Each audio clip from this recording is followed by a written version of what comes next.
Foster. Welcome to my live stream on my YouTube channel. Today is January 19th, 2021, and we are talking about the book Wander in the Spirit Land.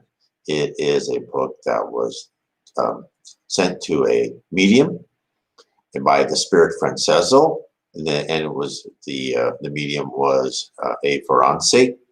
And Franchezzo was a very intellectual person, a very type of a cosmopolitan at the time, raised as a Roman Catholic, didn't believe in it. He saw too much hypocrisy, thought he was above all the information and about the spirit world, because what he saw in the Catholic Church made him think that a lot of this was not true or corrupt, and there's a lot of hypocrisy there, which is still is today.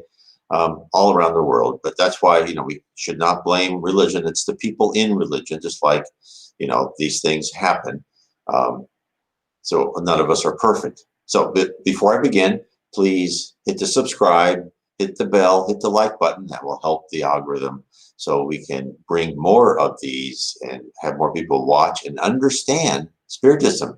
Why should we understand Spiritism? Because it gives us an understanding of why we are on earth, why things happen to us the way they do, why we should keep striving and studying and learning and believing in God and Jesus, because really what's happening to us, no matter how hard it is to figure out at the time, through these trials and tribulations we have, it's all for our best, because we're on this earth, we're being given stimuli for us to live and grow and learn, so we can take out our primitive emotions and replace those with advanced emotions: love, charity, fraternity, honesty, selflessness.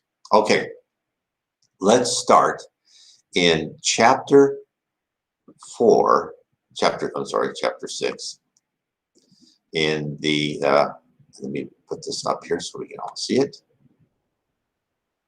Oh, we don't want to do this. There, it's bigger. Chapter 6. Which is the Twilight Lands. So now I will start reading from the book. Of course, it's on PDF. It's in the public domain. That's why I can show it to you. When I read books from other books, I kind of go through paragraphs and chapters. If they are copyrighted, then I do not show them on the screen, or I'll just maybe show quotes or so. But this one is in the public domain, and I actually have a link to it in the description below. Okay, I'll carry on. This is him writing. When my period of work in any place was finished, I used to return to the Twilight Land to rest in another large building which belonged to our brotherhood. So Franchezzo had wandered about by himself, and he was finally taken, which he said, by the brotherhood, and he learned that he healed himself. He got over his depression. And of course, his wonderful love of his life helped him. She was still incarnated. He died very soon after he met her. It was the first woman he really loved selflessly. And she is, still believing in him, and she tries to communicate with him. And that's kind of his carrot, right? Is that she wants him to become a better person. And she feels doubt sometimes, that is she talking to herself? Does she believe all this about spirits? But the other spirits around her help her communicate and help him communicate with her. I carry on. It was something like the other place in appearance, not only quite so dark, nor so dismal, nor so bare. And in the little room which belonged to each, there were such things as we had earned as the rewards of our labors. For instance, in my room, which was still somewhat bare looking, I had one great treasure. This was a picture of my love. It seemed more like a reflection of her in a mirror than a mere painted image. For when I looked intently at her, she would smile back at me and answer, as though her spirit was conscious of my gaze. And when I wished very much to know what she was doing, my picture would change and show me. This was regarded by all my companions as a great and wonderful privilege, and I was told it was as much the result of her love and constant thought for me as of my own efforts to improve. Since then, I've been shown how this living image was thrown upon the light of the astral plane and then projected into its frame in my room. but I cannot explain it more fully in this book. Another gift from my darling was a white rose bud, which I had in a small vase, and which never seemed to fade or wither, but remained fresh and fragrant, and an ever emblem of her love, so that I called her my white rose. So let's talk about what he said. Now, think about, there's a picture, right? Now we are used, this is in the late 1800s. Now, right now, if we saw a picture frame and the picture frame moved, we say, oh, it's the internet, it's connected, right? Imagine what people would think reading this, like, how can a picture frame, and he says, I can't explain it. How can a picture frame do that? So this shows you, again, why Spiritism and Spiritist mediums and the spirits, they keep telling us more and more as we can understand it, because this was like a picture would change and show me. This would be magic. Now we understand, oh, it's probably connected to it's connected to the internet. It's being downloaded. So this tells you so much about the spirit realm. It's data all the time. Everything's connected. Somehow that picture was connected to her current presence. So the default was the picture of her, right, that they collected. But then if he thought hard enough, or she thought hard enough, most probably, then it would open a portal through communicating to the universal cloud or the universal database, whatever, and it would know what she was doing, because everything, our thoughts, nothing is hidden, it's all recorded. So they could just tap into that and record what she was doing at that particular time. And it's still true today, of course, right? Because we're immortal. I mean, this shows you how sophisticated they are. So think about that. Now think about the rose. It never it never decays. Again, a truism about the spirit world, since the rose was created by thought.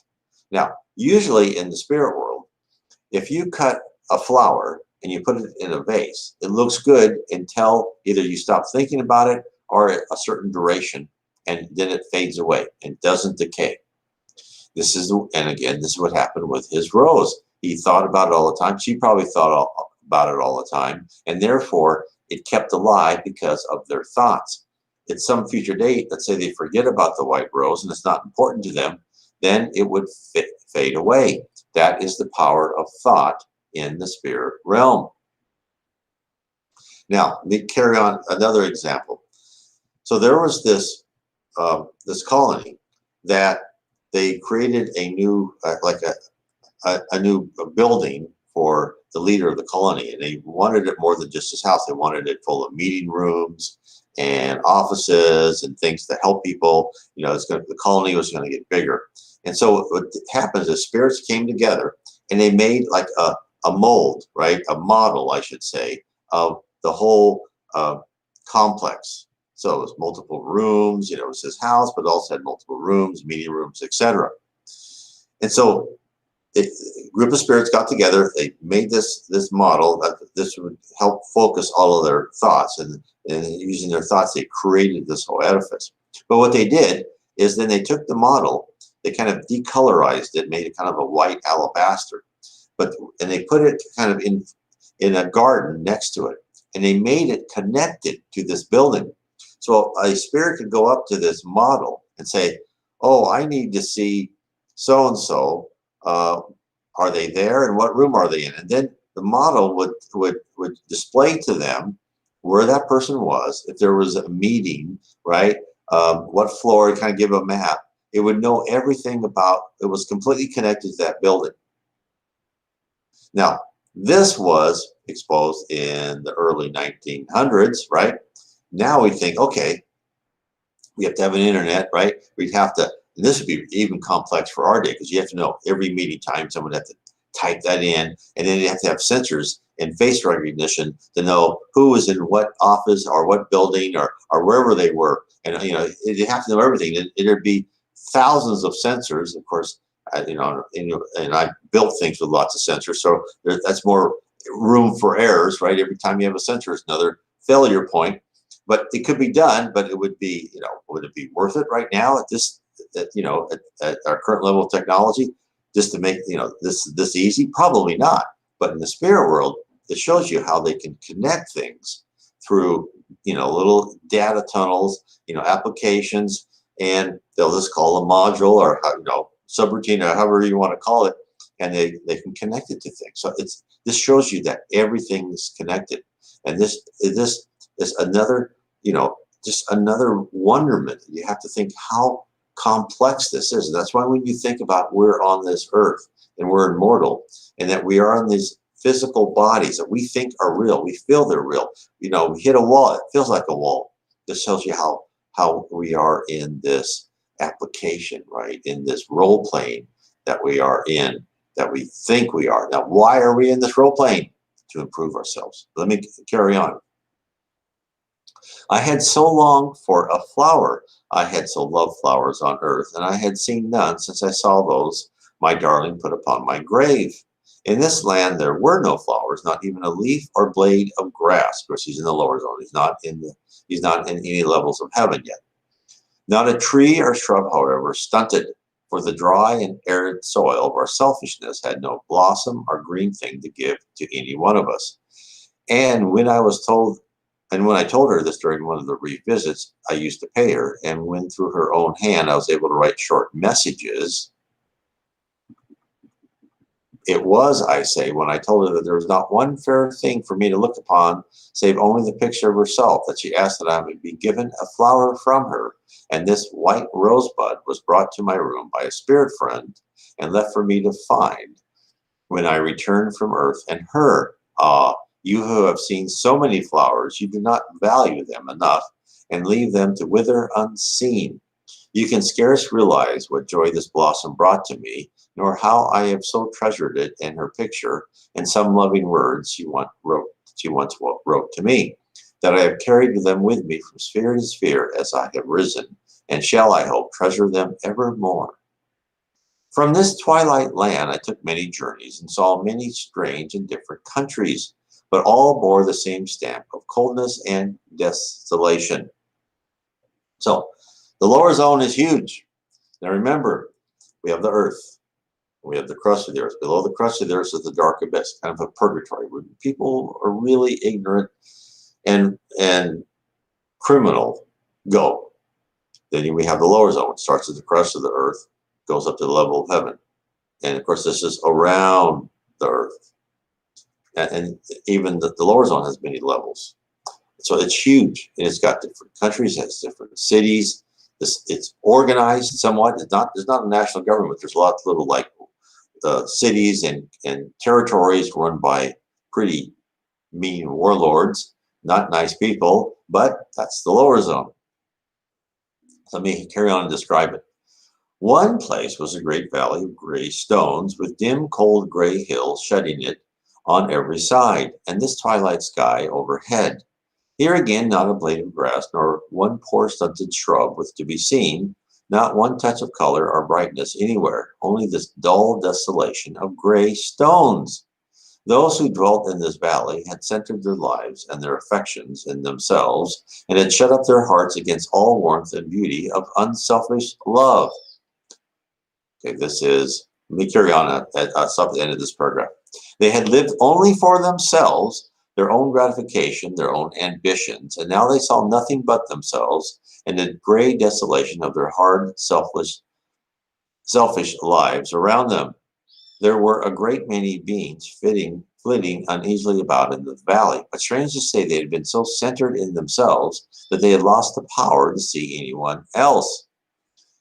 So this is interesting. So not only so again, the law of affinity is working. They're putting like with like. And so they put all these people who were completely self-centered, right? Completely inward looking, and only caring about themselves. They could see no one else. So their life on earth was, then they made an extension of it in the spirit world. So they're walking around, they see no one else. I think they're in this completely desolate landscape with dull light, and yet just all people around them. But wasn't that how they were on earth? They saw only objects. They didn't see people. They didn't see sad stories. They didn't see happy stories. They didn't see places where they think they could help. They saw only what they wanted to improve in their own lives, and they didn't care who they used or abused to make themselves successful. Now, we've all done that to some extent. I have done that to some extent. And hopefully I have changed, and hopefully all of us can change. And this is kind of the rule of our culture at this point. You know, if you're into this company, now I've been in a company where I was a manager, and they said, okay, we're going to do this thing where every year the bottom 10%, we have to fire them, and or put them on probation or whatever, whatever your company uses, which I thought was horrible. And I hated it. And I finally just got out of management because this was such. I mean, look, if you have 10 people and then your bottom person, there's always jobs that maybe that person isn't your top, but that person is doing something no one else wants to do. They're being useful. They're trying their hardest, and they have a good attitude. Why would you try to fire them? Who's going to else? I mean, this whole logic was just so cruel. And of course, in our culture, if one group or these idiot consultants from one of the big 3 or 4 that always gets lower because they go broke, says, oh, now the way is to fire 10% of your people, and that will motivate the rest to do better. And then of course everyone's just like fish in a bait ball. They all go, oh, we need to do this, right? Because this is the greatest thing since sliced bread, and this will make me look good, and I can get promoted and get more stock options and pay. This is how our culture works. I mean, this is kind of maybe harsh for me to say this, but I've been in it, and there are people that really care about people, and I've worked for companies like that was wonderful, but this is kind of more the majority. This is something we have to learn to swim in this moral gray area. We have to work, we have to feed our family, but we try to do as least harm as possible and the most good as possible. But that's why I got out. I just became an individual contributor. Of course, I'm sure many people just think I'm a complete failure, but that's fine. So I'll carry on. These unhappy beings were invisible to each other until such a time as the thought of another and the desire to do something for someone besides themselves should awaken, when they would become conscious of those near to them, and through their efforts to lighten another's lot, they would improve their own, till at last their stunted affections would expand, and the hazy valley of selfishness would hold them in its chains no more. So again, look, this is pertinent to all our trials on earth.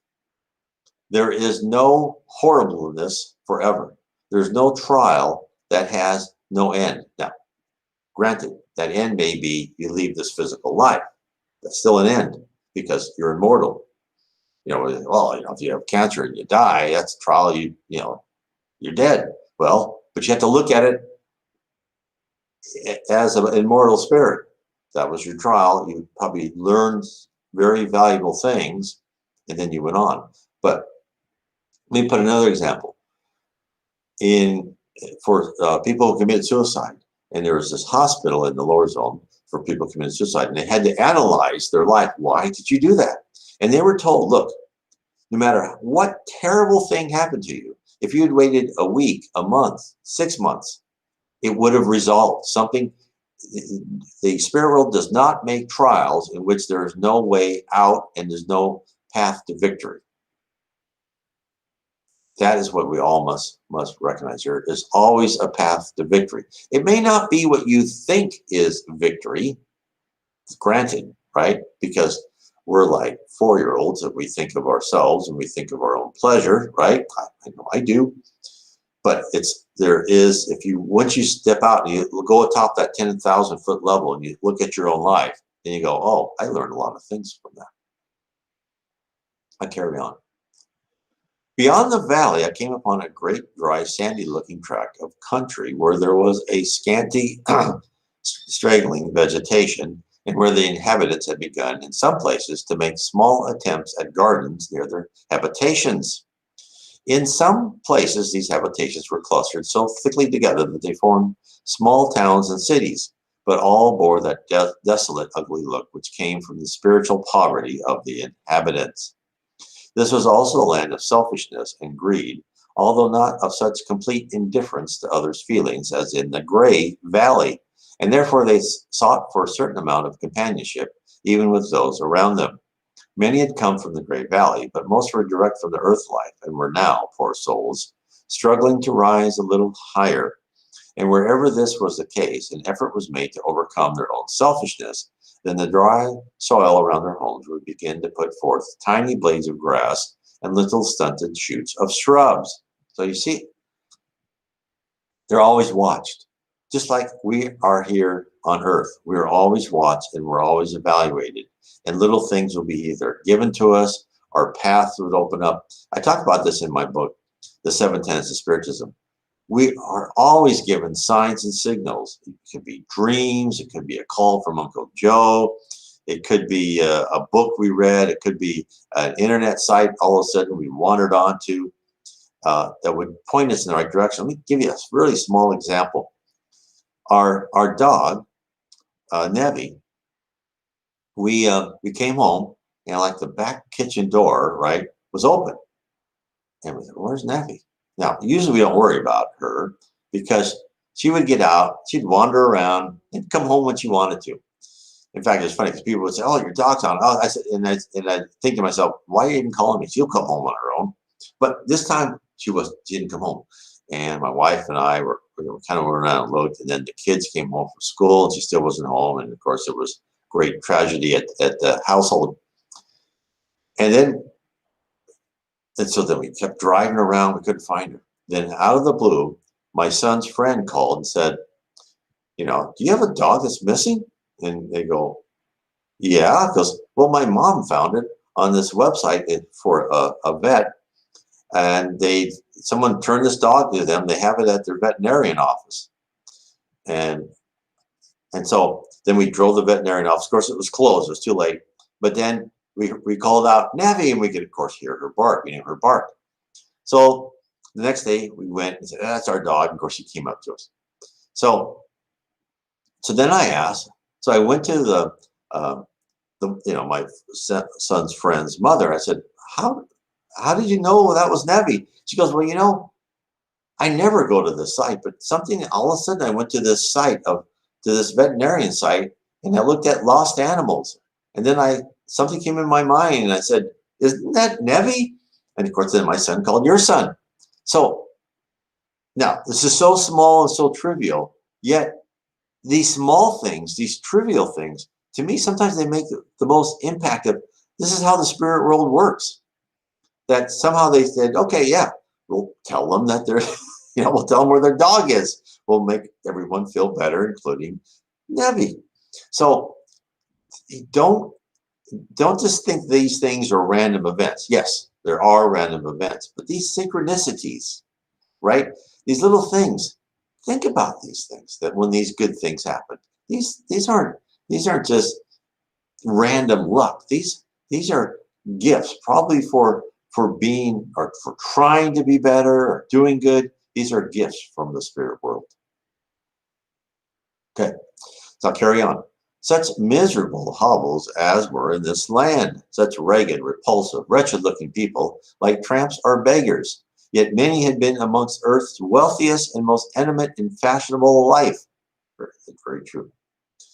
And enjoyed all that luxury could give, because they had used their wealth only for themselves and their own enjoyments, giving to others but the paltry crumbs that they could spare from their own wealth, and hardly noticed that they had given them. Because of this, I say, they were now here in this twilight land, poor as beggars in the true spiritual wealth of the soul, which may be earned in the earthly life, alike by the richest king or the poorest beggar, and without which those who could come over to the spirit land, be they of the earth greatest or humblest, must come here to dwell, where all are alike poor in spiritual things. And again, this is a just amazing lesson. We're on earth not to accumulate as many toys as possible. We're on earth is to improve ourselves, our character, our personality, to rip out the primitive emotions and to improve ourselves and be nicer persons, to be more civilized. It doesn't mean we have to give everything away, wear a hair shirt, no, or go live in a cave. Now, if you make your wealth honestly, and if you want 3 cars or 5-car garage or those extra vacation homes, that's fine. But treat everyone with respect, and play fair. That's the main thing. That's why, of course, that's why Jesus Christ said it's harder for the rich man to get to heaven than putting a camel through the eye of a needle. Because, and of course, in the Spirit's book, they tell us, they ask, what's the hardest trial? And what they say, the hardest trial is being rich. And of course, I know people will say, well, I like that trial, but it's hard because when you're rich, everyone sucks up to you, right? Oh, yes, yes, yes. Yep, yep. Oh, that's brilliant, right? I've seen that. I've been in companies. I know how people treat these people with deference. And of course, when you're rich, you think this is how our culture is. You think you're smarter than everyone else because you have more money. So it must mean you're smarter and you're better than anybody else. It doesn't. But that's fine if that's what they want to believe. That's why it's hard. It's extremely difficult when you're rich. It's hard when you're poor. It's hard many things, but it's hard being humble and nice when you're rich. That's why you really have to be strong and using your conscience and keeping true to your nicer part of your personality. I'll carry on. Here, some of the people would wrangle and quarrel and complain that they had not been fairly treated in being such a place. Seeing what had been their positions in earth life, they would blame others as being more culpable than themselves in the matter, and make a 1,000 excuses, 1,000 pretenses to anyone who would listen to them, and the story of what they would call their wrongs. Others would still be trying to follow out the schemes of their earthly lives, and would try to make their hearers believe that they had found means, at the expense of someone else, of ending all this weary life of discomfort. And they would plot and plan and try to carry out their own schemes, and spoil those of others as being likely to interfere with theirs, and so on would go the weary round of life in this land of unrest, just like on earth, right? To all whom I found willing to listen to me, I gave some word of hope, some thought of encouragement, to help or to find the true way out of this country, and so passed on through it and journeyed into the land of misers, a land given over to them alone, for few have sympathy with true misers, save those who also share their all-absorbing desire to hoard simply for the pleasure of hoarding. In this country were dark, crooked-looking beings with long claw-like fingers who were scratching in the black soil like birds of prey in search of stray grains of gold that here and there rewarded their toil. And when they had found any, they would wrap them up in their little wallets they carried and thrust them into their bosom that they may lie next to their heart as a thing of all things most dear to them. As a rule, they were lonely, solitary beings who avoided each other by instinct, lest they should be robbed of their cherished treasure. Now, this is very interesting. The way he described it, extremely interesting. Why is this interesting? In one of the books, and I forgot exactly the book name by Andre Luis encounters his grandfather. And the way he described him is very similar to the way it was described with Franchezzo. He was going around searching, and of course, all they were searching for was like this mud, but he thought he saw gold. Oh, it's gold, it's mine. And that was his grandfather, was a miser. Now, he didn't see his grandfather. He loved his grandfather, and he just like, because when you're a child, you see things differently. But he saw exact the same way. They would like fly around, look in the soil for garbage, right? Or what Andre Luis saw with garbage, they saw as gold. And then he asked, well, look, can I do something for my grandfather? Can I help him? And this is the other thing that's very interesting, and it's very revealing. This is why you read Spiritist literature and you read a sentence and you kind of think something, but you read it again and you start analyzing it and you learn so much more about the spirit world. So he was told, yes, we can help your grandfather. We'll put him in one of these outposts right in the lower zone. And then really the only thing that really help him was we can have him incarnated again. And Andre Luis kind of said, well, it's not a long process. He goes, oh, no. We can do that pretty rapidly. When someone has no influence upon society and they are going to be incarnated as a very, kind of labor low level that's not going to really impact much around them, we have great freedom to put them in many places on the earth. And he will live life as a laborer, never rich, poor, humble, and this will help change his attitude towards money and change his character. And so, and of course you read that, and it's okay. But then you think this is how things work.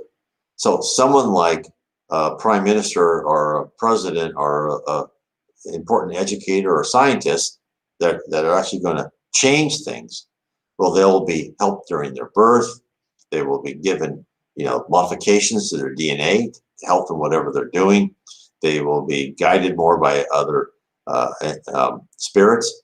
Their plan will be more complicated and intense because they will touch many, many lives, and everything has to be solved, right? Of how that's everything's going to interact. So it just shows you how the spirit world moves the earth's culture, institutions, countries, whatever, moves it forward by placing their important pieces on the chessboard. A pawn, you lose a pawn. It's still important, but it's not as important as a rook or a bishop, right? Or a knight. There's more thought put into that. I'll carry on. Here I found nothing that I could do. Only one solitary man listened for a brief moment to what I had to say ere he returned to his hunt in the earth for treasure, furtively watching me till I was gone, lest I should learn what he had already got. The others were also absorbed in their search for treasure. They cannot even be made conscious of my presence, and I soon passed on from that bleak land. So again, this is so typical, right? And we go through life like this, unaware of everything around us. So we need to open up and kind of multitask our time and look at reality every so often. From the miser's country, I passed downward into a dark sphere, which was really below the earth in the sense of being even lower in its spiritual inhabitants than parts of the earth plane. Here it was very much like the land of unrest, only that the spirits who dwell here were worse and more degraded looking. So he's probably in the dark abyss now, which is under the crust. There was no attempt made at cultivation, and the sky overhead was almost dark like night, the light being only such as enabled them to see each other and the objects near them.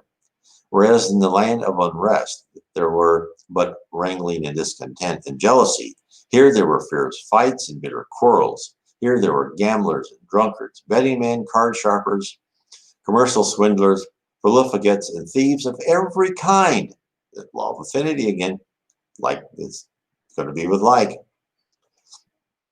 From the thief of the slums to his well-educated counterparts in the higher circles of earth.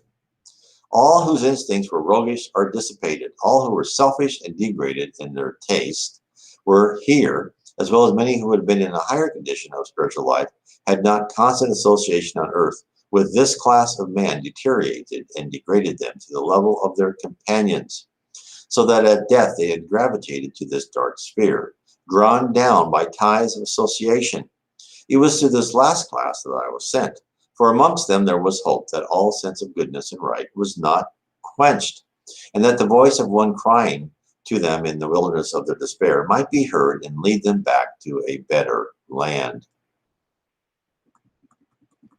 So again, this is what, I mean, when a person maybe doesn't believe in the spirit world, doesn't believe in God, tell them, hey, if something happens to you, at least keep an open mind. Look to the light, right? Tap into that good part of your heart. Then you may find something. The wretched houses are dwellings of this dark land of misery, were many of them large, spacious places, but all stamped with the same appalling look of uncleanliness, foulness, and decay. They resembled large houses to be seen in some of our slums, once handsome mansions and fine palaces, the abodes of luxury which have become the haunts of the lowest denizens of vice and crime. Here and there would be great lonely tracts of country with a few scattered wretched houses, mere hovels, and in other places the buildings and the people were huddled together in great gloomy, degraded-looking copies of your large cities of earth. Everywhere squalor and dirt and wretchedness reigned. Nowhere was there one single bright or beautiful, gracious thing for the eye to rest upon in all the scene of desolation. made thus by spiritual emanations from the dark beings who dwelt there. So again, he's telling us they, by their own, they do not realize this. Now, the higher spirits realize that your environment, you're sent to a certain environment, is affected by your own thoughts. Now, a lot of people say, well, when we die, we create our own heaven. And there's truth to that, but we have to remember how this works. They're in a spot. Let's look at first level heaven first. When you die, let's say you go to the first level of heaven.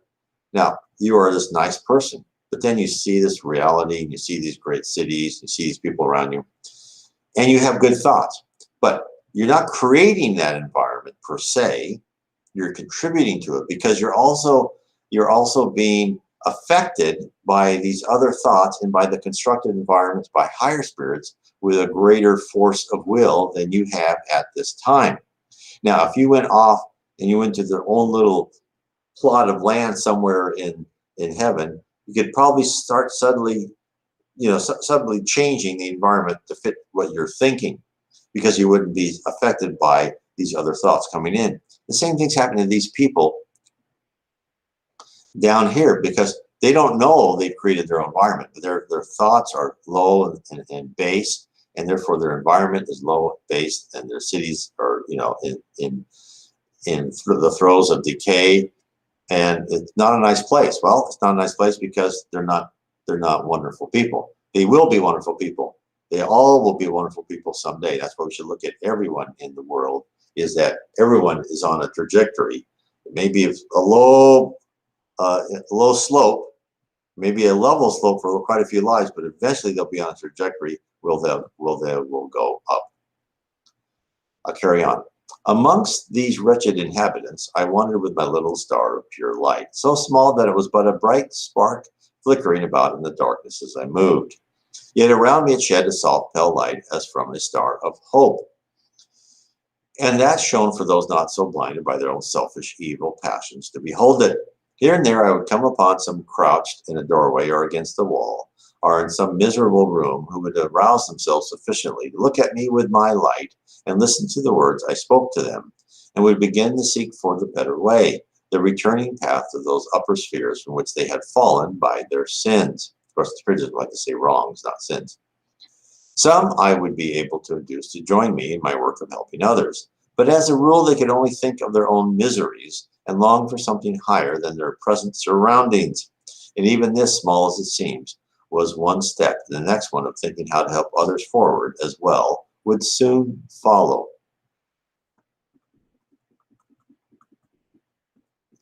One day in my wanderings through this country, I came to the outskirts of a large city in the middle of a wide, desolate plain.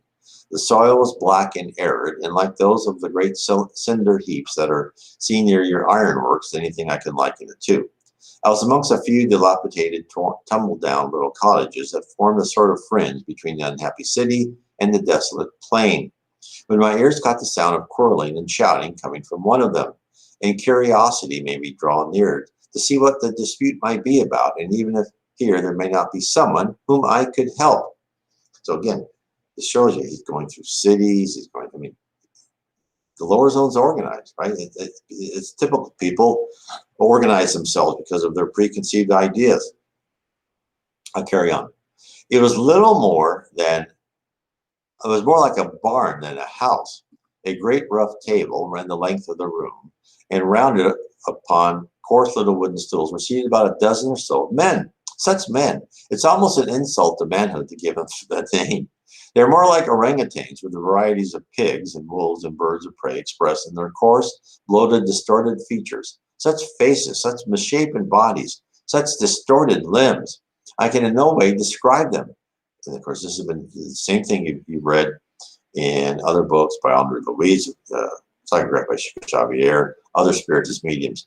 These people look on the outside what they feel on the inside. And this, therefore, to them, they still look kind of strange, but they look more normal. But to a spirit, they're actually seeing what their spiritual quotient really is. They were clothed in various grotesque and ragged semblance of their former earthly finery, some in the fashion of centuries ago. They've been there a long time. Others in more modern garb, yet all ragged, dirty, and unkempt, the hair disheveled, the eyes wild, and the staring and glowing now with the fierce light of passion, now with the sullen fire of despair and vindictive malice. To me, then, it seemed that I had reached the lowest pit of hell. But since I have seen a region lower still, far blacker, far more horrible, inhabited by beings so much fiercer, so much lower, that besides them they were tame and human. Later on, I shall describe more fully these lowest beings when I come to that part of my wanderings that took me into their kingdoms, into the lowest hell.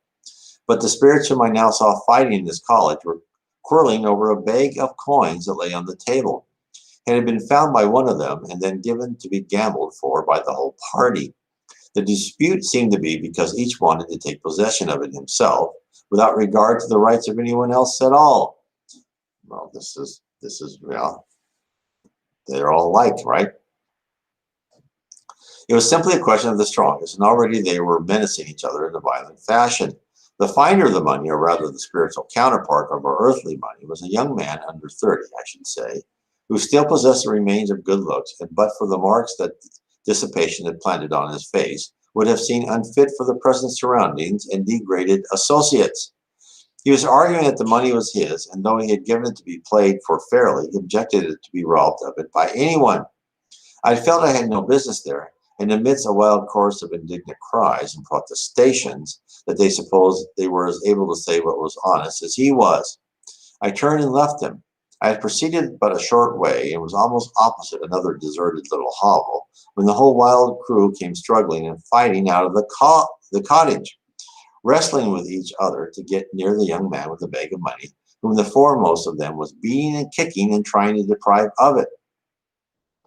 This one of them succeeded in doing, whereupon they all set upon him when the young man broke away from them and began running towards me. In a moment there was a wild yell, all set up to catch him and beat him for an impostor and a cheat, since the bag was empty of gold and had only stones in it. The money, like the fairy gold in the stories, having turned not into withered leaves, but into hard stones. Again, you see this all the time.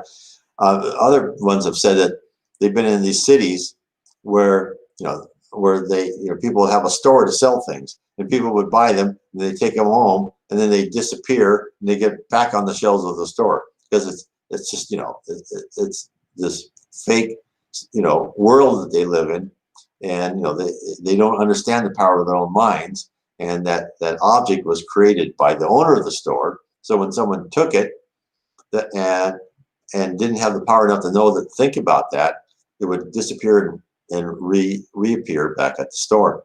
And so, people are trying to have normal lives with other people like them. It's not easy.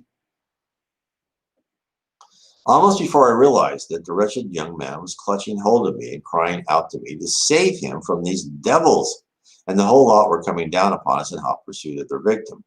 Quick as I thought, I sprang into the empty hovel, which gave us the only hope of asylum, dragging the unfortunate young man with me and slamming the door. I planted my back against it to keep the pursuers out. My goodness, how did they yell and stamp and storm and try to batter in that door, and how I did brace myself and exert all the force of mind and body to keep them out. I did not know it then, but I know now that unseen powers helped me and held fast that door till, baffled and angry, they could not move it. They went off at last to seek for some fresh quarrel or excitement elsewhere. So that is the end of chapter 6. Now, next week we'll have chapter 7, must be Raoul, who looks like we'll get into that next Tuesday.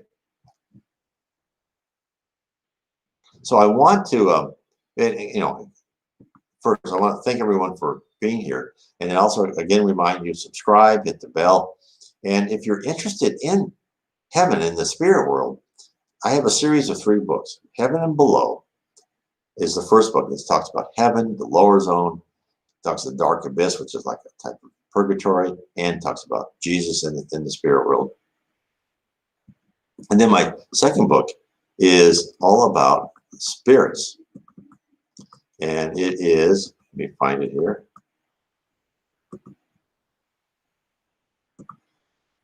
Oh, I went to the wrong one. Sorry.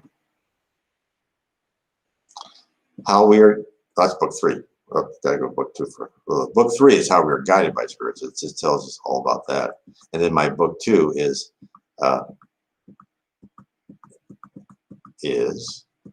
oh, that's here somewhere. Is about spiritual selves, our spirits attributes, how we grow as spirits, how we're educated as spirits. Here we go. Spirits and Spirit Universe is book 2. So these 3 books should give you a really good survey of the spirit world, of heaven, the spirit universe, how our physical universe is a subset of the spirit universe. The spirits, what is the spirit? What are you? What are your attributes? What is your potential? How do you rise in heaven? How are spirits educated? And then how we are guided by spirits. Book 3 is how each of us has a guardian angel. Even in the spirit world, we have a guardian angel. How whole countries, institutions are guided by spirits. And then also, what is the future of Earth? Even right now, many exciting things are happening. We are going through just a very interesting time period, because we are beginning to leave from a planet of atonement, where we are incarnated on Earth to pay for our past wrongs, to become a planet of regeneration. Now, how long that process takes, I do not know, but the process is starting. It may take 100 years, it may take 1,000 years, but it is starting. And those who, like these people, as Franchezzo describes, who refuse to listen, refuse to become less selfish and more, they need to want to become benevolent and loving and charitable.